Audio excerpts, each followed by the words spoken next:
Hello, I'm going to talk now about audience analysis. What is audience analysis? Audience analysis involves identifying audience characteristics to communicate more effectively. There are three aspects to be considered when conducting audience analysis. They are audience motivations, audience demographics, and audience psychological profile. First, let us consider audience motivations. That is, why do audiences gather? What attracts them? What holds them? Answering these questions provides clues about your audience's motivations and helps you to prepare each speech more effectively. Hollingsworth identified the following 6 types of audiences. First, pedestrian audiences. Random, temporary, and accidental audiences that did not intend to hear a speech. For instance, a salesman's flashy demonstration of a food processor could attract a considerable size of audience. Second, passive audiences. These are groups who listen in order to accomplish other goals. You guys, for instance, students who attend classes to receive academic credits. Third, selected audiences.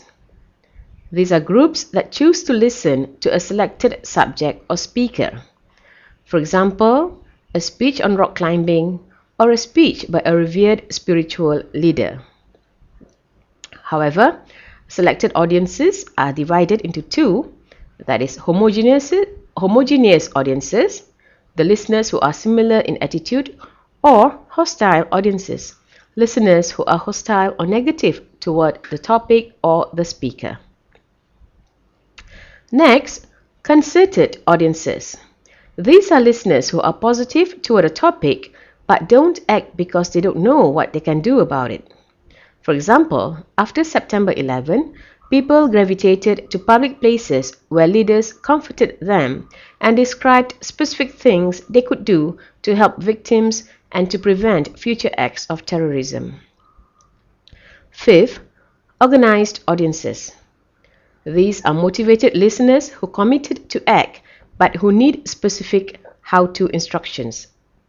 For example, a group of students participating in an exchange program to Japan need to know how to get their passports and visas, what type of clothing to pack, what cultural differences to expect, etc., etc. And finally, absent audiences. These are intentional listeners separated in distance and time who are reached through various media, for instance, radio, telephone conferencing, television, videotapes, or video conferences. Advances in technology make this type of audience more and more common and geographically more and more diverse. The second aspect of audience analysis is audience demographics. Demographic audience analysis involves identifying audiences by populations they represent. The common categories in demographic audience analysis include ethnicity, race, religion, gender, marital status, age, group affiliation, occupational and socio-economic status, and region. These demographic categories could serve as guidelines as you select materials and organize your speech. However, do bear in mind that in each individual, these elements function together rather than separately. And the third one, psychological profile. A psychological profile of your audience involves an assessment of their beliefs, values, and attitudes. Ask yourself, what do they already know or believe? How do they feel about the subject? What attitudes and underlying values influence their interests? By assessing the audience's psychological approach to the topic you plan to present, you could prepare your speech in such a way that By assessing the audience's psychological approach to the topic you plan to present, you could prepare your speech in such a way that no member of the audience would feel insulted by your speech. Besides motivations, demographics, and psychological profile of the audience, you also need to take into considerations the time and the environment in which the speech will take place. Environmental considerations include the size of the room, the location, the temperature in the room, and any other items that might affect your listeners' comfort or draw their attention. Do whatever you can to minimize environmental distractions.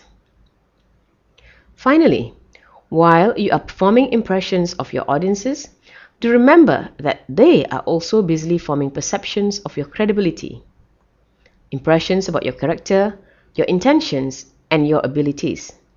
You must demonstrate credibility in your speech. What will your audience look for as they decide whether you are credible? They will want evidence that you are knowledgeable about the subject. Therefore, it is important to do careful research and cite your sources. Demonstrate your thorough understanding of the topic. In conclusion, you and your audience are actually involved in an interactive process in which you form impressions of one another. As a speaker, you need to bear in mind that sensitivity to a specific audience is not an option. It is essential to good speech making.